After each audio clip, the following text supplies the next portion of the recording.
Okay, everybody, so I've got 11 o'clock on my computer. So we're going to go ahead and get started on time today because we've got a number of slides to get through for this presentation.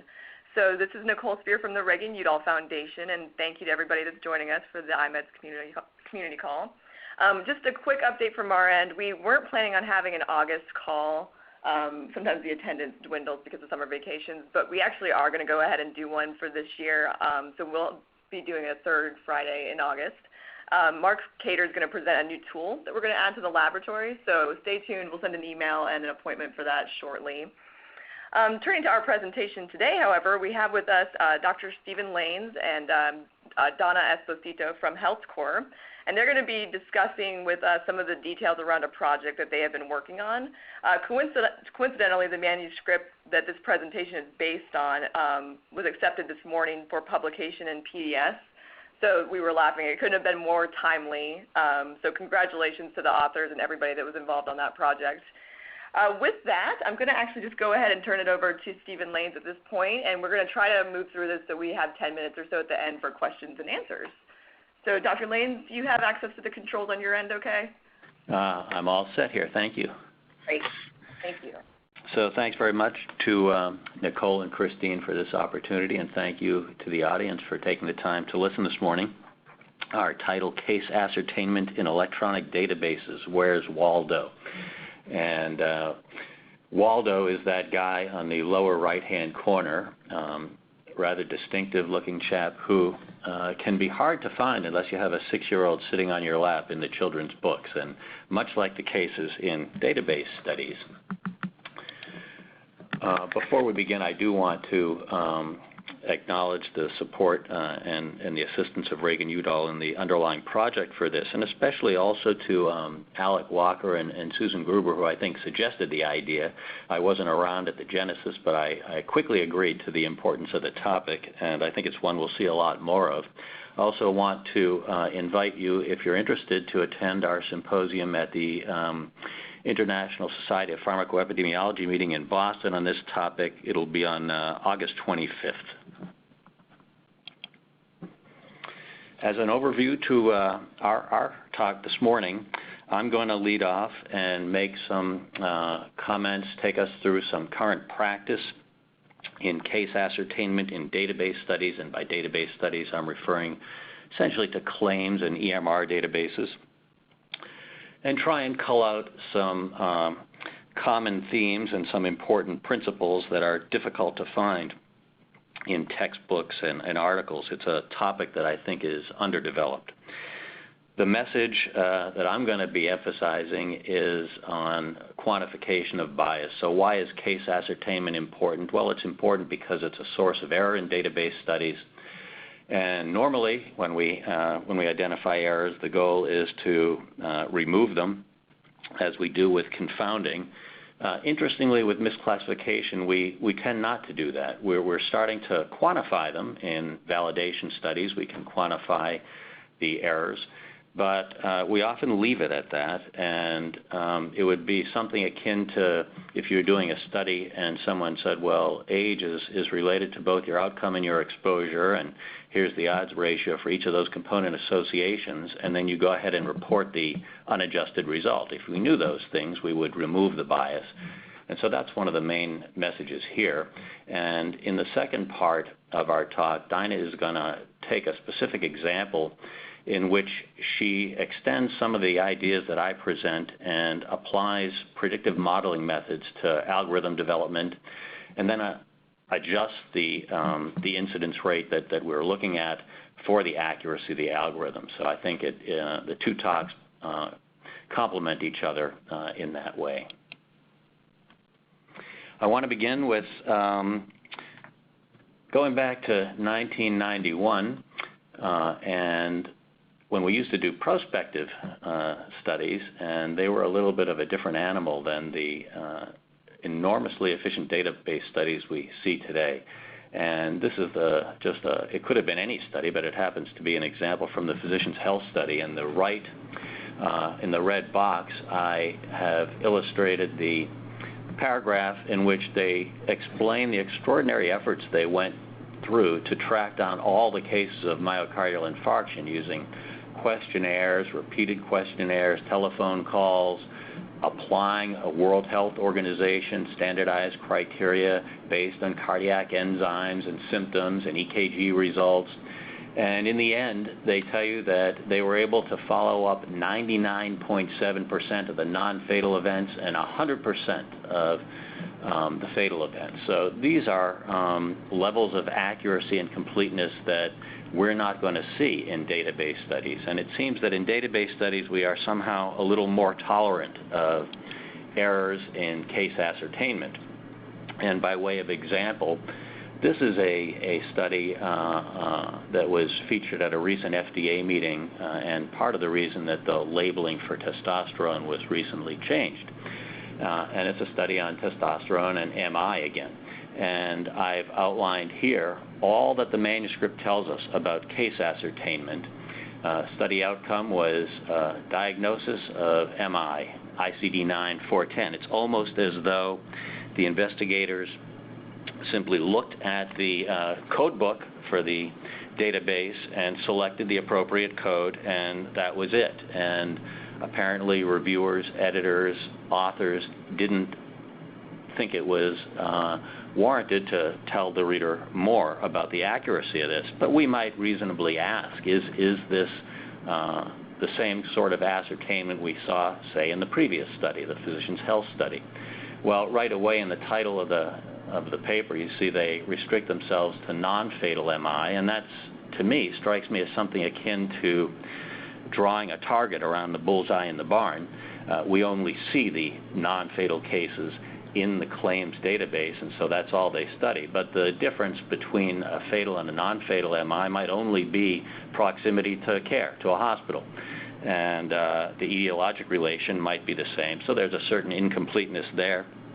We could also ask, when they say 410, is that an inpatient diagnosis? Is it an outpatient diagnosis? If it is inpatient, is it primary or secondary, and so on? And all of these questions would relate to the accuracy. And unless it's perfect, which we've already said I don't think it is, then there's going to be likely some bias here. And how do we know what that bias is? And how do we begin to think about how to assess the bias? And the first thing is to view database studies instead of looking beyond the code book and thinking about them in terms of primary data collection. So here we talk about first the clinical perspective. What is the entity? What are the signs and symptoms of the condition we're looking for? Do patients seek care? Where and how often? And so on. And this begins to establish our target, if you will, the thing that we're trying to identify in the database. And then we start to look at the database, and we can ask ourselves what's missing, what sorts of encounters aren't in the database. A system like an EMR might have a weakness on certain hospitals or specialists. A claims database will only show things that are reimbursed by the insurer. And in all databases, there are going to be certain elements that aren't there. So is there data on cardiac enzymes and EKG? Only rarely will all of the information that we're looking for be available. So we viewed this database lens as giving us an incomplete picture. And we can imagine the more we know, the more sorts of errors we can think of. And we will need to quantify these errors, and we think about quantifying an algorithm in the same way we would as a screening test. And so here on the left I have our algorithm, and our algorithm might be a code or combinations of code, whatever method we're using to classify subjects as cases. And up at the top I have disease status, and this indicates truth. In reality, we will refer to, say, a gold standard, which we have to keep in mind isn't necessarily the truth. There will typically be errors in the gold standard, and so even if every patient for whom the medical record says has depression, if our algorithm identifies them as depression, that doesn't mean we've identified all the cases, because many cases of depression might not have seen medical care to begin with. the parameters that we use to quantify accuracy on the bottom, sensitivity and specificity, and on the right, based on our test results, the positive and negative predictive values. And typically, we sample a group of people who are classified as positive by our algorithm and compute the PPV, so the positive predictive value being perhaps the most widely reported measure of algorithm accuracy. Now here we have a hypothetical study in which we have 1,000 people in a treated and untreated group, and 100 cases in one group and 50 in the other, and you can see the rate ratio and rate difference on the bottom. And now I'm going to suppose that we have an algorithm that only identifies half of these cases. So instead of the 100 in the treated group and the 50 in the untreated, we're going to see this, 50 and 25. The specificity here is perfect. We have 100% specificity. If they're non-cases, they're truly identified by the algorithm as non-cases. But we've only identified half of the cases. It doesn't sound very good. And yet this is a situation in which you'll note the ratio, the risk ratio at the bottom is exactly the same. This is a situation described by Charlie Poole in '85. And the lesson we can draw from this is that a good algorithm might be consistent with errors, even significant errors, depending on what it is you're looking for. And in this case, the algorithm is bad if we're measuring incidence rates or risk difference, but it's fine if we're measuring a risk ratio. So we have to be careful about talking about good or bad algorithms, accurate or inaccurate, without keeping in mind the purpose to which they're being used. I want to briefly talk about our goals of algorithm development. A perfect algorithm would be nice, but is something rarely achieved. And once we have recognition that algorithms are imperfect, and that will almost always be the case, despite the previous example in our database studies, we need to talk about how much error is there, how much bias. And that's a matter of validation. We can talk sometimes about the likelihood of the direction of the bias, but the magnitude almost always requires validation of one sort or another. And I'll start by talking about external validation. And by external, I mean you're relying on someone else's study. So someone else has validated an algorithm, and this is probably the most common strategy we use. And you're going to borrow their algorithm, and that's a very easy thing. So it has the great bonus of being efficient. You need only to find it in the literature, which, as Daina will explain, is actually harder than it might think. But once you find it, you can use it, and the difficulty actually is not in its use, but in its interpretation. So I want to go through an example, and I just went to the most recent example I had of pharmacoepidemiology and drug safety, found a study. This is atypical antipsychotics and type 2 diabetes. And they used a commercial claims database, and they tell us on the right side they used an algorithm developed by others, Bobo and colleagues, in 2012.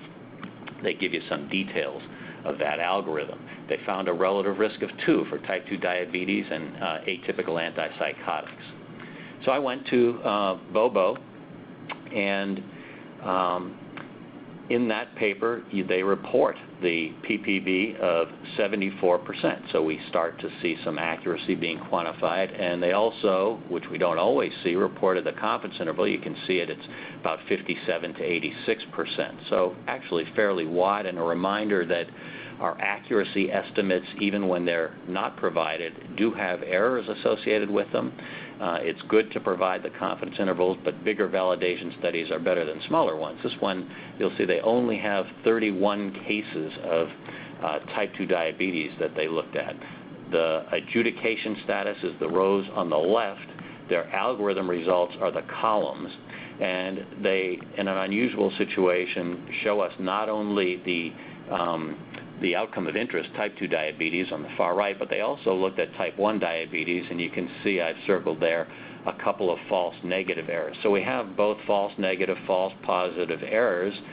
Is the relative risk of 2 valid? No. We know it's biased right away, and the question becomes how much bias is there. And Can we say that it's a bias to the null? Is it non-differential? And that's going to depend. In this particular situation, if you look at the warnings for atypical antipsychotics, diabetes is a well-known association, or at least suspected. And so it's not unreasonable to suggest that clinicians might be looking a little bit harder for diabetes, performing different tests on kids who were taking antipsychotics than the kids who were not. If that's the case, you could be in a situation where you have differential misclassification. So very difficult here to begin to quantify without some pretty extensive sensitivity analyses how inaccurate the reported relative risk was. And that's just the beginning here, because we have another issue of what we'll call transportability or generalizability of the algorithm. The algorithm was developed in Tennessee Medicaid, and the study took place in a commercial claims data. And so the authors are kind to us here in noting that if diabetes management is different in the Medicaid population, maybe the algorithm doesn't work here. Maybe it's different here. And so the question of how does an algorithm taken elsewhere apply to your particular study is a rather difficult one to evaluate. Should we assume uncritically that it does? Clearly not. If we go to the textbooks, there's a very strong statement here from modern epidemiology that says it would rarely be a sound basis for extrapolating predictive values from one setting to the next. And why do they say that?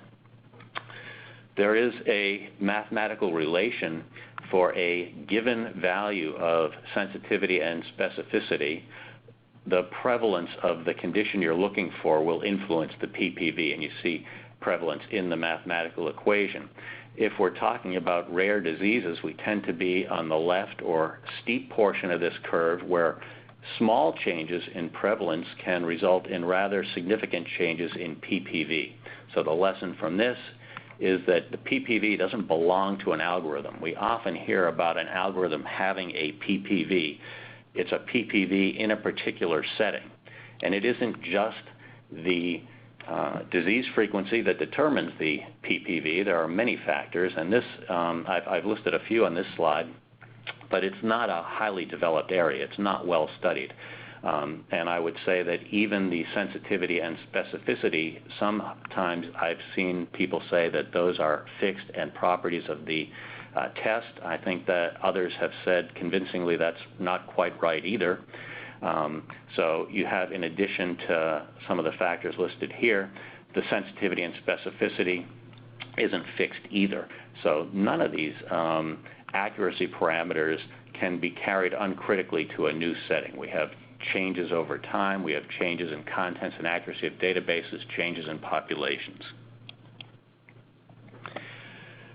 And that's the price for using the easy external validation study, and the motivation for validating it ourselves, doing an internal validation study, where at least now we know that it applies in our setting.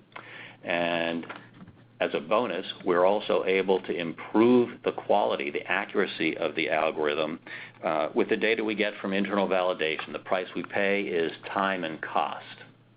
And an example I want to show briefly here is one of post-herpetic neuralgia surveillance. So they're interested in the incidence of PHN among patients with herpes, and these authors describe a nice stepwise procedure by which they need to develop an algorithm for a condition for which there is no diagnostic code.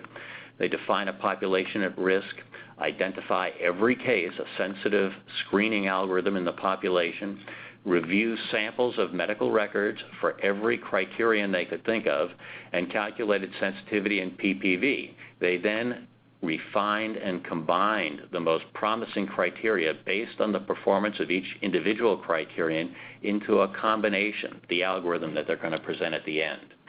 So just as an illustration here, it's a busy slide. This is just their initial slide, and when they start to list out individual criteria on the left as the different rows. And they did it for 2 time periods, 30 days and at least 90 days after zoster onset. And you can see under each of those columns a sensitivity and PPV, and you can see they vary by criteria. Down at the very bottom, there's one criterion that has a sensitivity of 100%, but a PPV of only 31% in one time frame, 15% in the other. And as you go up, you'll see that there tends to be a trade-off here, and you may be familiar with the idea that as you increase the PPV, you tend to decrease sensitivity. The next step these authors did was to start to combine these things, and you can imagine there's more than a dozen criteria here. You could take them 2 at a time, 3 at a time, 4 at a time, this and not that in your Boolean logic and excluding something else, this or this and that, and there are quickly hundreds and hundreds of potential algorithms that one could generate from just the criteria listed.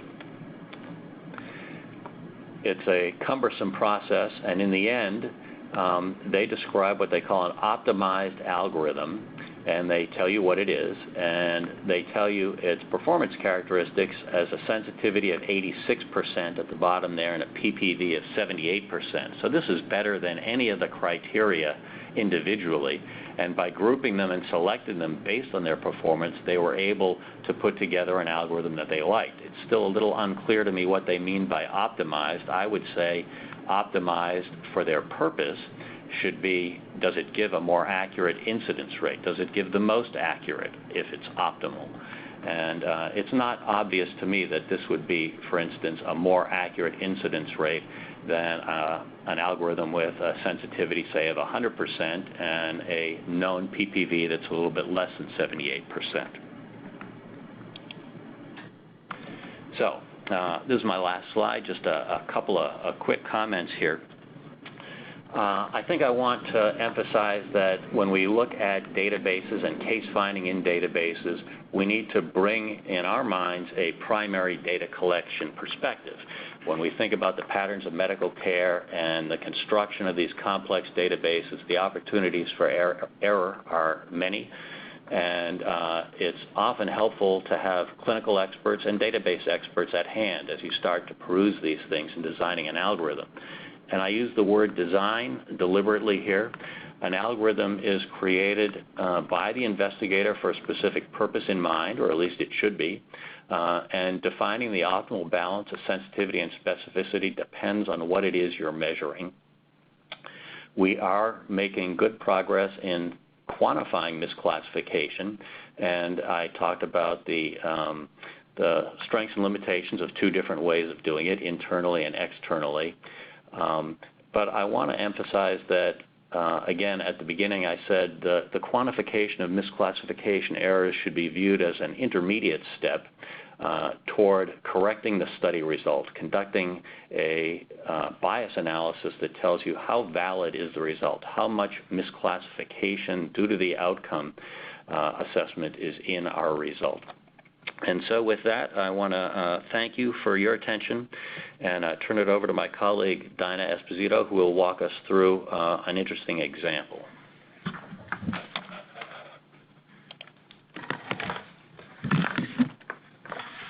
Thank you, Steve, and to everyone on the line for joining today. So for the rest of the discussion today, I wanted to talk a little bit about a project that we have recently concluded that was funded by AstraZeneca, in which we sought to identify idiopathic pulmonary fibrosis, or IPF, which is something of a difficult condition in our claims data source. So it goes without saying that there are some conditions that are easier to develop algorithms for than others. Things that might make a condition a little bit easier to look at could include things like an uncluttered differential diagnosis, not too many other Waldo-looking things nearby to our little hero there, that might make for a simpler process on both the clinician side and the claims translation. Also, specific codes that are used very well, so codes that do not group multiple conditions together and are used not as rule-out diagnoses, but also as codes that are more specific, and then also clinical clarity, so situations where the physician that treats a patient might more consistently diagnose the condition, as opposed to instances where a condition would be diagnosed differently by different clinicians on the ground. Unfortunately, IPF doesn't have any of those characteristics, because of which we knew that a project to identify it using administrative claims would be something of a challenge. It is a very rare interstitial lung disease. It has a very complicated differential diagnosis that changes over time. And additionally, over the last few years, there have been changes in clinical practice guidelines as well as administrative coding for it.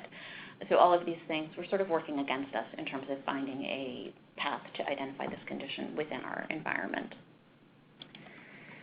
At the start of this project, we looked at the objectives that we had, and there were two. The first was to look at the incidence and prevalence of IPF in adults over 50 years of age in the United States in our commercially insured population. And the second was to develop an algorithm that could be used for a potential future comparative study. So if you think back to Steve's discussion before about the idea of optimizing an algorithm for your purpose rather than optimizing an algorithm more generally, you can see here that we have competing goals. So in one case, the incidence, we would really want to be able to capture as many cases as possible and then correct for the bias introduced by the algorithm, correct for that misclassification that we've characterized. However, on the other side, where we want something that will be good for calculation of a relative risk, so for that comparative study, really a high positive predictive value algorithm would be more desirable. So with these competing goals in mind, we started a project to develop these algorithms and then to apply them in our environment. The first step in development of the two algorithms, since we had two goals, we did have two algorithms, of course, was to create screening algorithms to apply as a first pass in the administrative claims database. Screening algorithms being sort of combinations of diagnosis and procedure codes, medications, specialties, settings, and so on, that are consistent with a process of care for idiopathic pulmonary fibrosis that we could apply in administrative data to identify potential individuals who we had flagged as cases for whom we could then review medical records and determine the performance of those screening algorithms. Development of those algorithms involved sort of three main sources of information, which you can see up there on the slide. So the first being literature review, the second being expert discussion, so identification of folks who have a lot of experience on the ground with this condition who can help us tease out some of the details, and the last being actually going back to the data itself. So taking those one at a time, that first pass of literature review itself is more challenging than one might expect if you have not had a great deal of experience looking for validated algorithms in administrative claims data. There have been a couple of folks who have actually looked at methods for identifying these even in the literature. And while often searching PubMed and the like, you can rely on things like mesh headings and other consistent terms. This is not one of those areas. The conclusion of this mini Sentinel systematic review that you're looking at, for example, was basically, as you can see in the highlight, that algorithm validation studies are inconsistently indexed, and they are not the only group to have found this in review of that. We were, however, able to get past that and find conditions or find studies in the literature that had looked at this condition before in a variety of sources. And there are, in fact, because of the difficulties around identifying idiopathic pulmonary fibrosis, systematic reviews of both case identifying methods in administrative claims data and beyond. Unfortunately, many of those studies look outside the claims data environment and do include a lot of elements that we might not have in the administrative claims. So, for example, we are able to see the fact that a test was performed, but not the result. So we might be able to see, based on procedure codes, that someone had a high-resolution CT scan, which is one of the main tests that is used to identify and diagnose idiopathic pulmonary fibrosis. We can see the fact that that test was done, but in order to make the jump to knowing that the result of that test was in fact IPF, we have to rely on assumptions such as persistence of the diagnosis after that test as opposed to actually knowing the result. So algorithms that require very specific test results and numbers of them are often not very useful to us. We did, in review of the literature, though, find really a couple of algorithms that were quite helpful. So Reagan-Udall had published in 2006 a claims-based study looking at the incidence and prevalence of IPF in the United States, actually in an environment somewhat similar to our own, commercial claims data. And because they, like us, recognized that there was going to be some difficulty in identifying this condition. And because they were actually not able to validate their algorithm due to not having access to medical records or any other gold standard to work against, they developed two case definitions, where one was basically adults who had a diagnosis of IPF and no diagnosis that is impossible to have with IPF. So based on the specific nature of this condition, if you have, for example, sarcoidosis or asbestosis, that's not actually an idiopathic cause of your pulmonary fibrosis. Therefore, idiopathic pulmonary fibrosis is not an appropriate diagnosis for that patient. That was their broad case definition. They also had a more narrow version in which they required evidence of a clinically sensible pattern of care to go with that broad case definition. So in addition to requiring IPF and nothing that excludes you as IPF, they also required evidence of CT scan or biopsy, which are the tests that would allow a clinician to make a correct diagnosis. This algorithm had actually been applied in at least 3 other studies, and the conclusion of many of these claims-based studies looking at this in administrative data was actually that IPF is more common than was previously thought before some of these databases were able to come in and take a look. So the second source of information for our screening algorithms was expert opinion, as I mentioned before. So we pulled together a panel of pulmonologists who were experts in interstitial lung disease, and they actually served several key functions on the project. The first being assisting us in development of the screening algorithm. We had a number of discussions with these individuals, these expert ILD physicians who actively treat patients and are very familiar with what care on the ground actually looks like, to help us understand what they actually do when they have a patient in front of them who they believe has IPF, and how we might translate, so that we can understand it and understand how we might translate it into claims.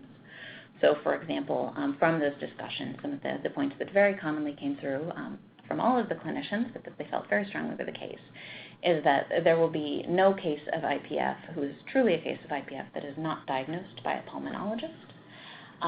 There will be no case that is a true case that does not have a HRCT or a biopsy performed, since those tests really are the only way to know that this is in fact a case. That there will be a lot of evidence of sort of a workup to see that this was a true case. So you would see serology testing. You would see, in their practice, you would often see, for example, a second reading of a biopsy specimen or an HRCT. You would see referral to additional experts and so on. And that it's really exclusive to older patients, and in fact that it is a bit of a messy diagnosis in that, for example, pulmonary fibrosis can be the first manifestation of connective tissue disease that might not become clear until later, so it might be overturned in the more distant future. So turning now to our third source of information on developing these screening algorithms, we actually looked at the data themselves. So what you're looking here is an example of what we might see were we to pull a claims profile on a patient. When I say a claims profile, I basically mean a longitudinal listing of all of the different medical pharmacy claims and administrative claims and the like that we can see within the database, which is a useful approach in our experience for seeing how we actually see diagnoses and procedures applied in our environment. So what you're seeing here is a hypothetical example of a patient that sort of meets all of the different hallmarks that we might see, or we might expect at least, based on the expert opinion that we heard. So we see, for example, a past smoker who has a diagnosis that is a non-specific diagnosis, this 515 code a few rows down, of post-inflammatory pulmonary fibrosis, which is often used, according to our clinical experts, prior to assigning a idiopathic pulmonary fibrosis diagnosis, which is grouped in with those red highlighted idiopathic fibrosing alveolitis diagnoses.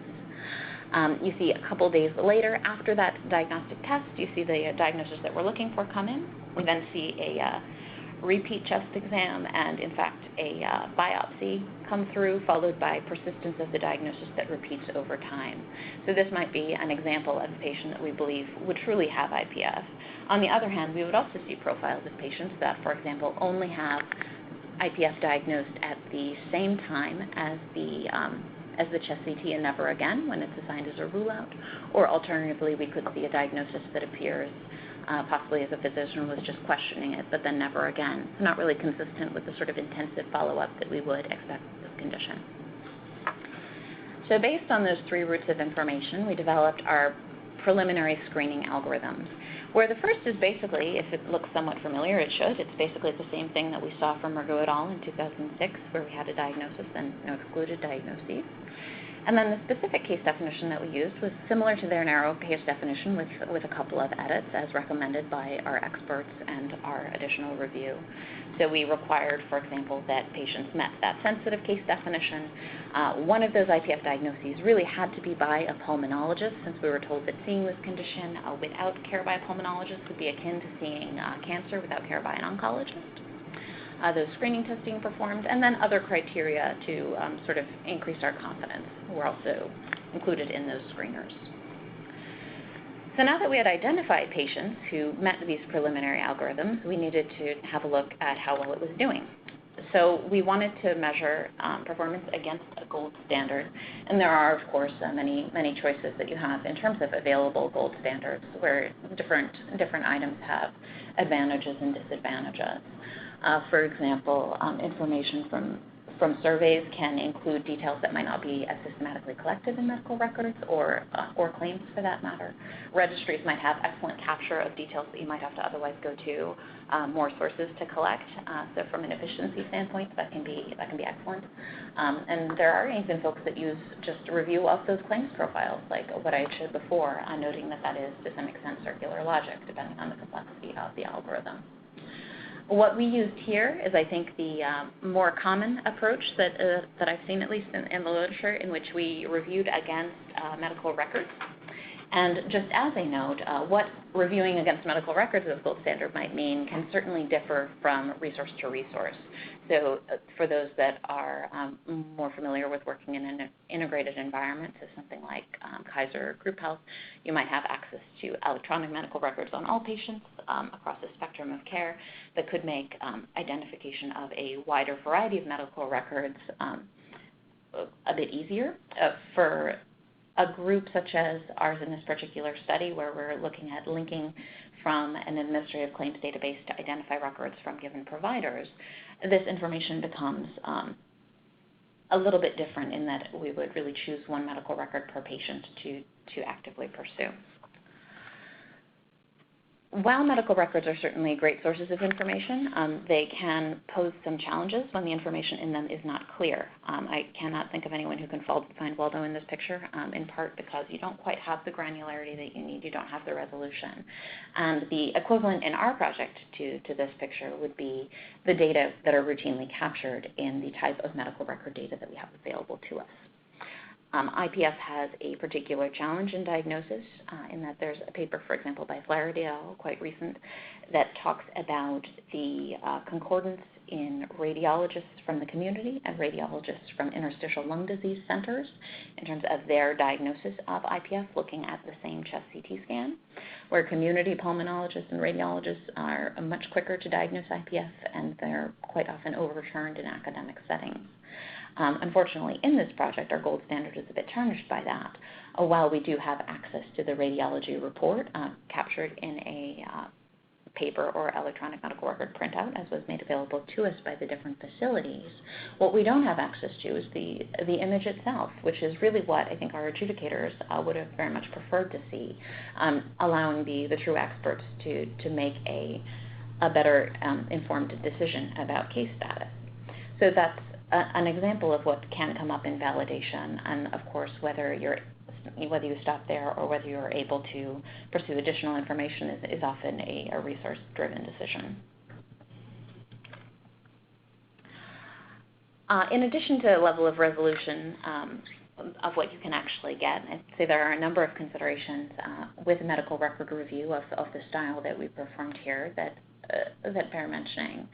And there are challenges in choosing, for example, which specific patients you're going to look at. In our study, we recognize that the incidence and prevalence of IPF are much higher in older patients, so patients over the age of 70 and 80 even, than in younger patients.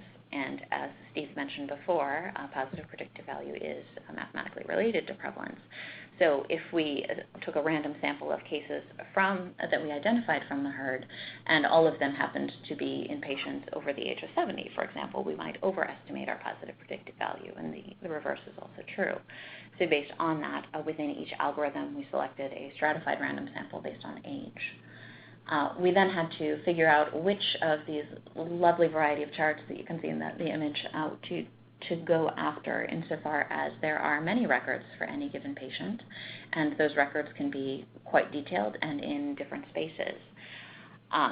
In this case, we prioritized them based on the the feedback from our expert clinicians in terms of first going after interstitial lung disease specialty centers, after that charts that were from a resource that would likely have the results at the HRT-CT or biopsy, and then based on physicians who had most often treated and diagnosed that patient.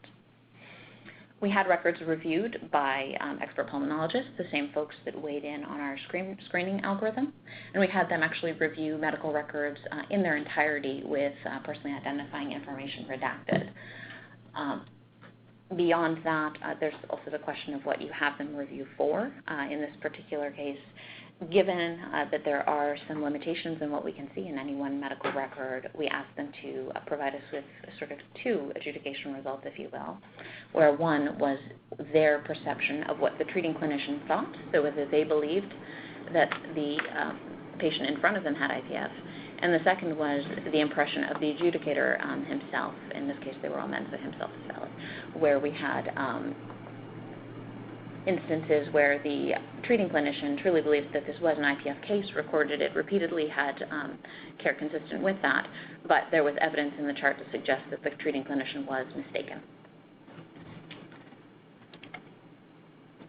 When we actually completed our medical record review on this condition, as you can see in the slide here, where we have the more sensitive algorithm in the first row, specific in the second, and the positive predictive value in its confidence interval bolded all the way on the right there, the algorithm performance was fairly limited.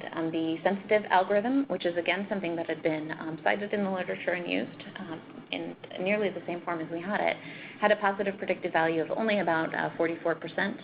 And that specific algorithm, which sought to correct by virtue of requiring HRCT or biopsy, among other characteristics, only increased that positive predictive value to just over 60%. However, we don't have to stop there, as Steve noted. You can use, of course, the data from validation itself to improve upon the algorithm. And in this case, what we did is we first looked and saw how the different characteristics that we had pre-specified, among others that we both had and hadn't, to see how they did in terms of differentiating between IPF and non-IPF cases among those folks that we had actually obtained adjudication results on. And there are a couple things that I can direct your attention here that might be inconsistent with what we had heard from the experts and what we might have expected.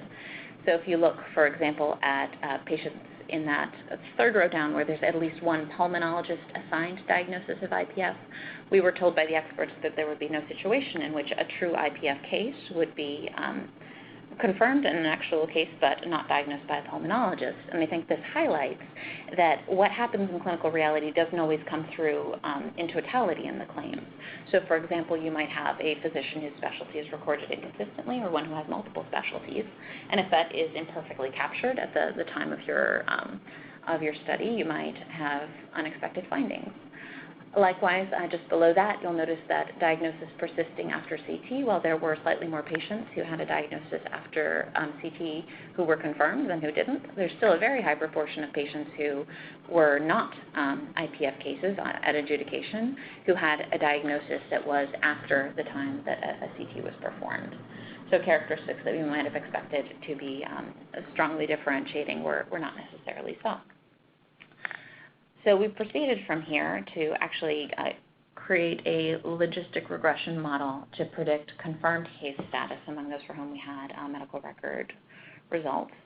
And ultimately, what we were able to do, based on this logistic regression model, was convert the coefficients to create an IPF score. So rather than a sort of classification of case versus non-case, we have this equation that you can see on the bottom of the screen here that includes each of these parenthetical items as a 1-0 flag, with 1 for presence and 0 for absence, and assigns a weight to each of them so that you have a total score which ranges instead from 0 to 12 rather than being a 0-1 sort of classification. And we looked at the results based on different values of the score to ultimately select a cut point. So what you're looking at here is showing a ROC curve with the area under the curve for the model, where we model sensitivity on the y-axis and 1 minus specificity on the x. And you can see highlighted in green here the cut point that we selected, which had a positive predictive value in the derivation set, so the set in which it was actually created, of about 91%. We then went back and reviewed an additional set of medical records, recognizing that there are some issues with optimistic estimation when you are actually assessing performance of an algorithm in the data set in which that algorithm was derived. And you can note here that after we obtained a new set of 50 medical records not previously reviewed, based on that 7.5 cut point, the positive predictive value actually drops down from 91% to about 83%. However, still a pretty marked improvement over what we had seen before, just based on this more systematic use of the data at hand.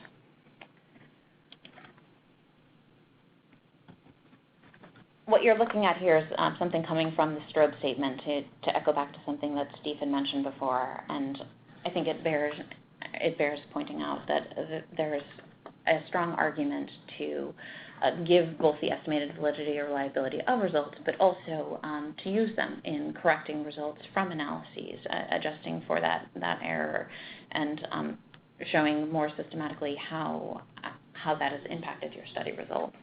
And in this case, if we can return to the first objective of the project, if you recall, where we wanted to estimate the incidence in addition to developing a high PPV algorithm, we went back to that broadest algorithm that we started with, again, similar to what we've seen in the published literature. And based on that broad algorithm, we would have calculated an incidence of IPF in patients over 50 of about 31.9 per 100,000 person years, which is fairly consistent with that age stratum specific estimate that we've seen in the literature. Coming from administrative data sources, which, if you recall, came away from their studies with the finding that IPF was more common than previously believed. However, after we adjust for that positive predictive value, we see that the incidence rate actually does come down quite a bit, noting that that positive predictive value was only about 44%. So I think this is an example where you can fairly clearly see that the conclusion can be changed based on adjustment for misclassification. So rather than coming away with the impression that, consistent with other database studies, IPF has previously been underestimated, we don't necessarily see that same evidence here.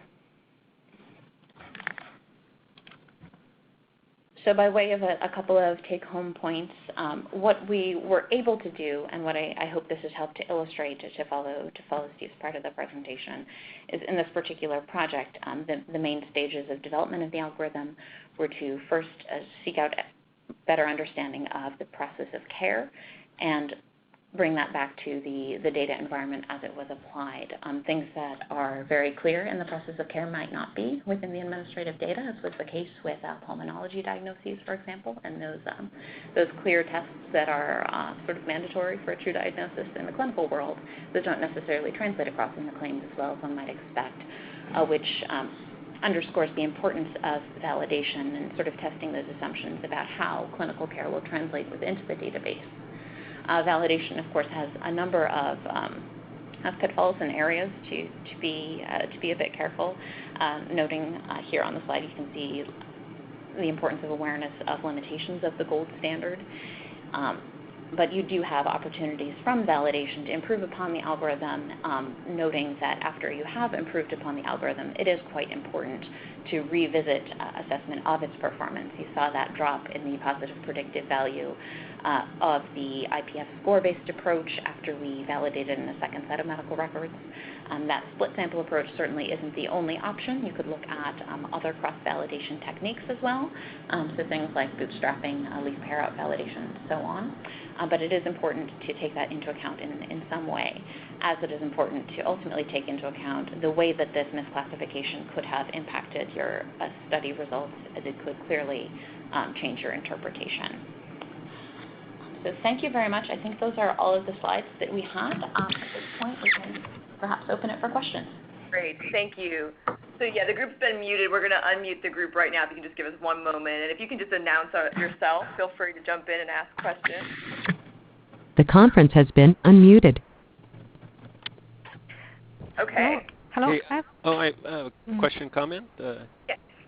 David Carroll, Group Health. First of all, Steve and Daina, both excellent presentations, and it looks like this represents a lot of work and a lot of careful thought, so thank you. My question, you've illustrated in the case of certain conditions or diagnoses that the challenges of trying to identify in claims data or when these conditions are really present and absent.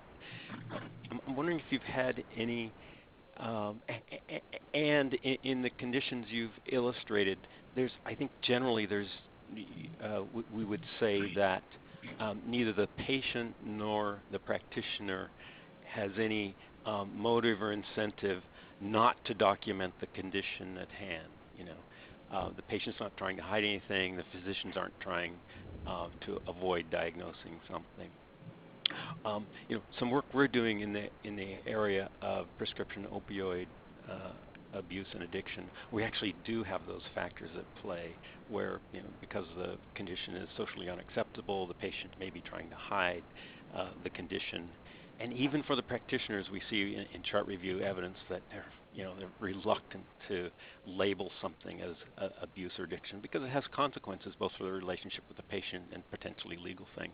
I wonder if you have any experience or comments at how those factors that add another degree of challenge in terms of accurate creation of a gold standard might factor into this sort of thing.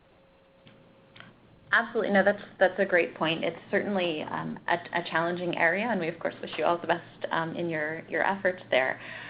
I would say that, as you already note, that's certainly going to be an issue in terms of establishing a gold standard where there is something like abuse, diversion behaviors, things that are going to have both a stigma attached and possibly legal and health consequences. I mean, something that does come to mind is the idea of looking at multiple sources. So this idea that you might not be able to capture something in one way alone.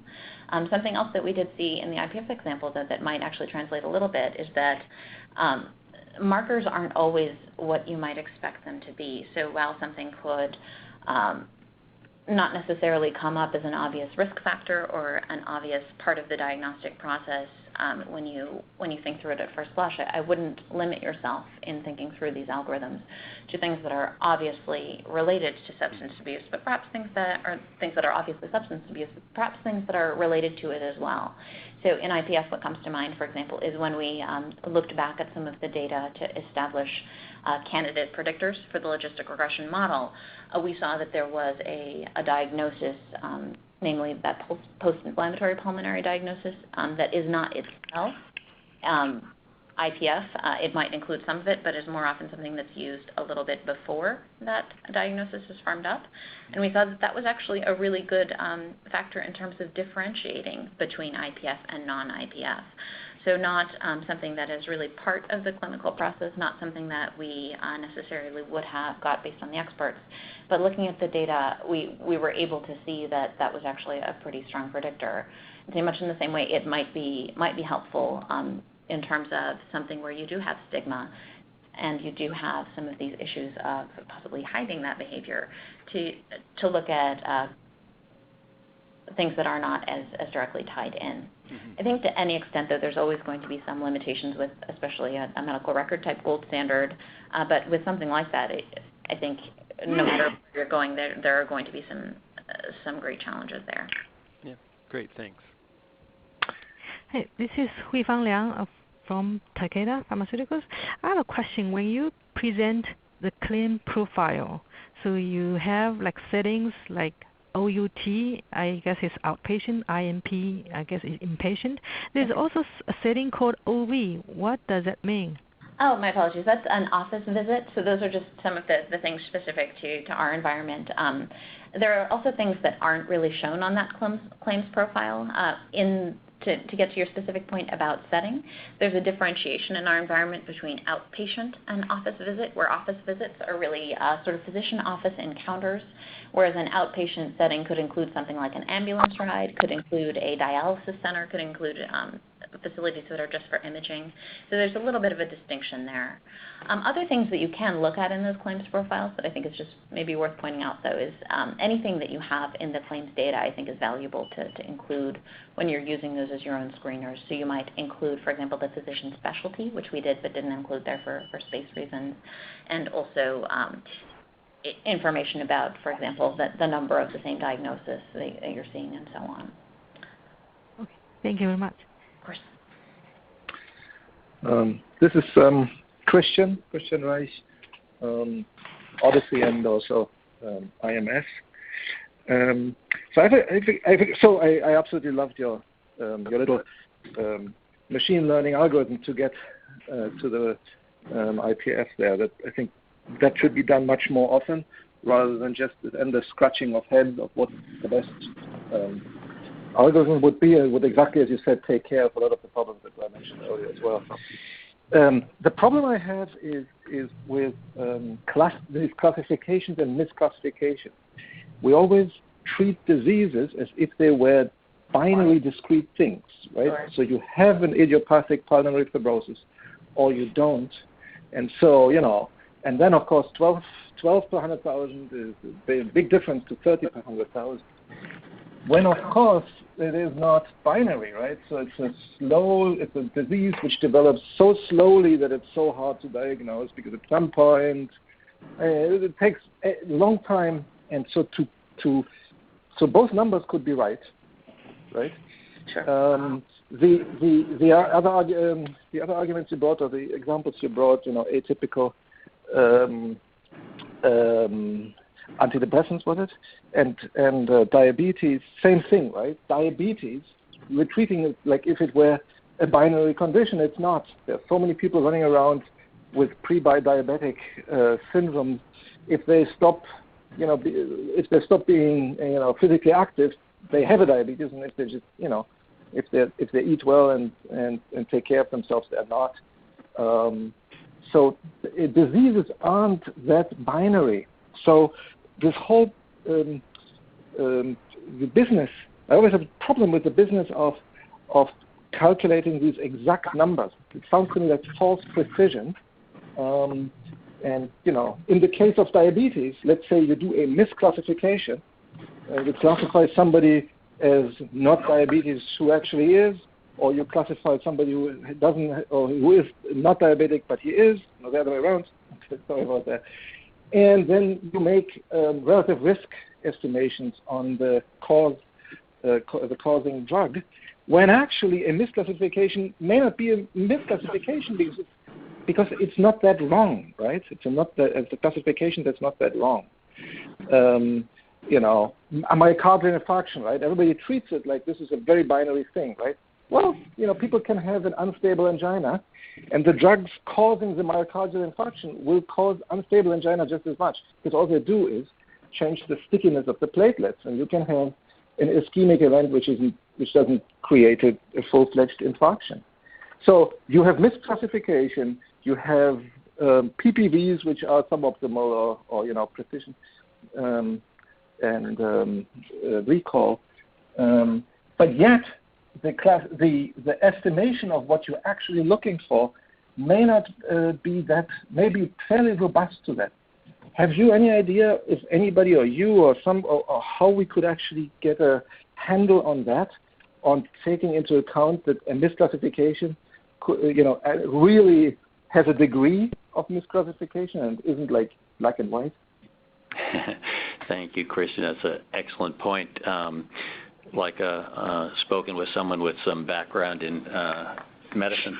The epidemiologists, of course, typically simplify these problems in 2x2 tables, and so we're accustomed in our methodologic examples to looking at dichotomies, as you point out. You raise a crucial issue, which is that these simplified examples are much more complex in reality.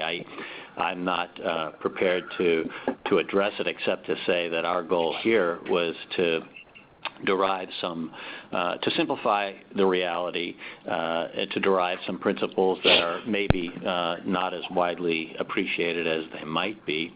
But your point is certainly valid, and that in reality the situation is much more complicated than what we presented today. I think one other thing, perhaps to that point, is if you recall the regression-based model for IPF does actually, we assigned a cut point, but it does sort of assign you almost a level of IPF-ness, I guess you could say. There is a certain degree to which I feel like the regression-based approaches do allow for shades of gray, and insofar as you could look at multiple cut points, that might be an avenue. That's true, actually. That's a good point.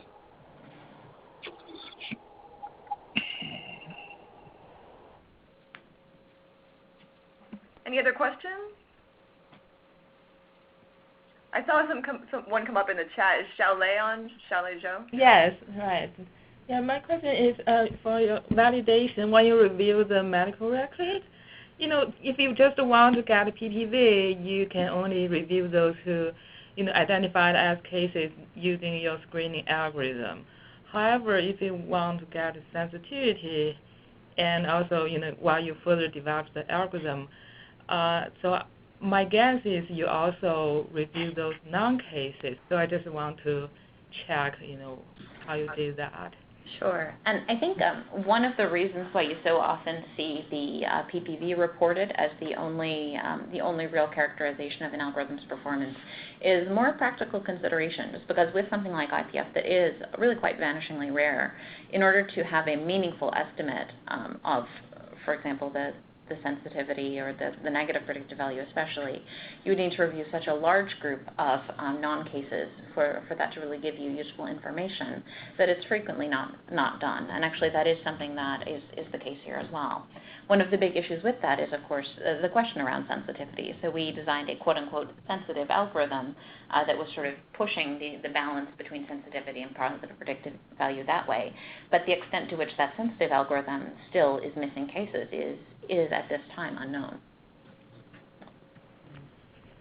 So did you say that you reviewed those cases, but because you have these two definitions, you have narrow the sensitive definition and the specific definition, so you were able to still get a range of patients who can be positive. So we had a range within our screening algorithms, and we can look at, for example, the positive predictive value for each of those touch points. But what we have not done in this exercise, and what I think is actually quite frequently not done, just given resource limitations and the fact that it is time and resource intensive to conduct these validations, is often non-cases are not reviewed, and that is actually the case in our example. All right. Sure. Thank you. A good limitation to point out, though. Great. We're about 2 minutes over, so I want to be respectful of everyone's time. Unless there's maybe one or two other questions, as long as our presenters are okay to hang on, I'm fine keeping the line open. I have a quick question for one slide that Hui-Fang Liang again. So you presented a slide on adjusting for positive predictive value and get a different rate for IPF. So which data did you based on when you do the adjusting? So the data from your study? Or? Yes. So this was, we calculated the incidence rate using the Healthcore Integrated Research Database. And then we also did the validation study in that same environment and adjusted for the PPV we found in our validation study. So which category did you just use? Yeah, I'm wondering how you do the adjusting for the PPV. You have one PPV value for your study. Sure. So there are different PPV values for different algorithms. So I'm not sure if folks can still see the slides. I hope you can. But if you recall, there's one for the sensitive algorithm, one for the specific, and then really the one that you would look at for the IPF score is the one after the second round of validation, since that first one there is overestimated. We calculated incidence and corrected for it using the most sensitive algorithm, because if you recall, we had these two goals, where one is to develop a high PPV algorithm and the other is to develop an algorithm that would be good for estimating incidence. In order to estimate incidence, we don't want to miss too many true cases, so we used the sensitive algorithm to identify the cases for purposes of that incidence rate calculation, and then assumed that of the algorithm identified cases in the herd, this positive predictive value, about 44% of them were true cases. And that's the process that we used for correcting. Okay, thank you very much. Sure. Great. Any other questions? Well, thank you so much to our presenters and to everybody else for joining the call today. We really appreciate the participation. And we will get this presentation as well as the slide deck up on our website in the next couple of days or so. So with that, enjoy the rest of your Friday and have a great weekend.